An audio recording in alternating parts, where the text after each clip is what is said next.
సార్వత్రిక ఎన్నికల ఫలితాలు మరికొన్ని రోజుల్లో వెలువడనున్నాయి.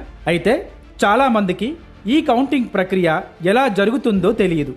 అసలు ఈవీఎంలలో ఓట్లను ఎలా లెక్కిస్తారు, రౌండ్లు అంటే ఏమిటి, ఈ వీడియోలో తెలుసుకుందాం.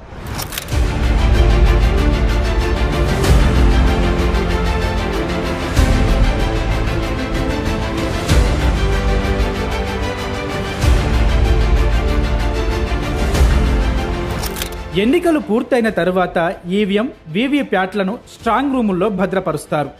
కౌంటింగ్ రోజున ఈవీఎంలను కౌంటింగ్ గదులలోకి తరలిస్తారు.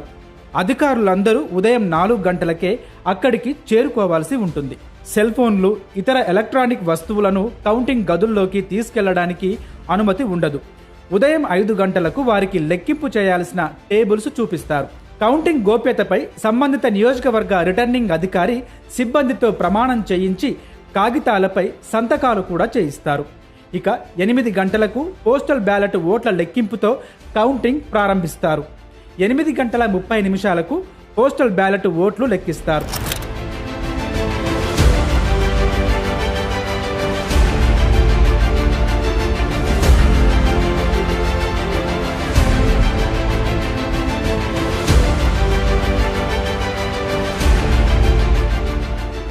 ఒకవేళ పోస్టల్ ఓట్లు ఎక్కువగా ఉండి వాటి లెక్కింపునకు మరింత సమయం పడితే ఆ కౌంటింగ్ కొనసాగిస్తూనే ఈవీఎంల ఓట్ల లెక్కింపు కూడా ప్రారంభిస్తారు.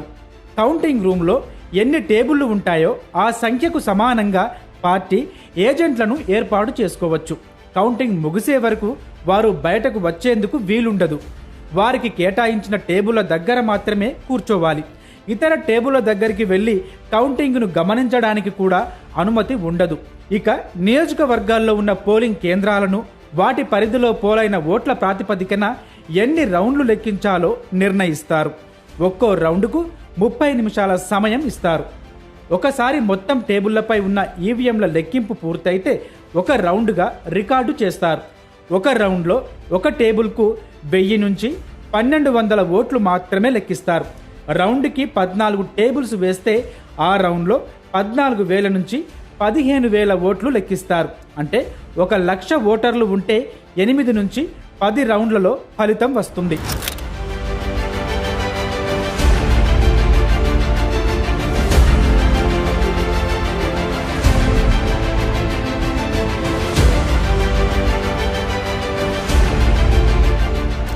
ఓట్ల లెక్కింపు కోసం ఈవీఎంలోని ఫలితాల విభాగానికి ఉన్న సీల్ను తొలగిస్తారు. బయట కనిపించే కప్పును తెరిచి ఈవీఎం పవర్ ఆన్ చేస్తారు. ఒకవేళ అది ఆన్ కాకపోయినా, స్క్రీన్పై అడ్డగీతలు వచ్చినా అందులో ఛార్జింగ్ లేదని లేదా తక్కువగా ఉందని అర్థం. ఇలా ఉన్నప్పుడు కొత్త బ్యాటరీని అమర్చుతారు. తర్వాత లోపల కనిపించే మరో సీల్ని తొలగిస్తారు. దాని లోపల ఫలితాలను డిస్ప్లే చేసే రిజల్ట్ మీటా కనిపిస్తుంది. ఆ మీటాను నొక్కగానే ఆ ఈవీఎంలో మొత్తం ఎన్ని ఓట్లు పోలయ్యాయి, ఏ అభ్యర్థికి ఎన్ని ఓట్లు వచ్చాయి అన్నది తెరపై కనిపిస్తుంది. ఆ వివరాలను అధికారులు జాగ్రత్తగా నోట్ చేసుకుంటారు. అయితే ఇంతటితో కౌంటింగ్ పూర్తి కాదు. ఈవీఎంల లెక్కింపు పూర్తయిన తరువాత నియోజకవర్గంలోని పోలింగ్ కేంద్రాల నెంబర్స్ను చీటీలపై రాసి లాటరీ తీస్తారు. అందులో వచ్చిన పోలింగ్ కేంద్రంలోని వీవీప్యాట్ స్లిప్పులు లెక్కించి ఈవీఎంలతో సరిపోల్చుతారు. ఆ లెక్కలో ఏదైనా వ్యత్యాసం ఉంటే స్లిప్పులను మళ్లీ లెక్కబెడతారు. ఇలా 3 సార్లు చేసినప్పటికీ తేడా వస్తే స్లిప్పులలోని లెక్కనే పరిగణనలోనికి తీసుకుంటారు.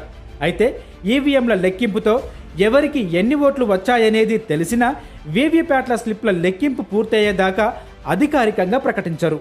ఒక రౌండ్ ఫలితాలను అధికారికంగా ప్రకటించాలంటే 30 నుంచి 45 నిమిషాల సమయం పడుతుంది. రౌండ్ పూర్తయిన వెంటనే అన్ని పార్టీలు, స్వతంత్ర అభ్యర్థుల కౌంటింగ్ ఏజెంట్ల సంతకాలు తీసుకోవాలి.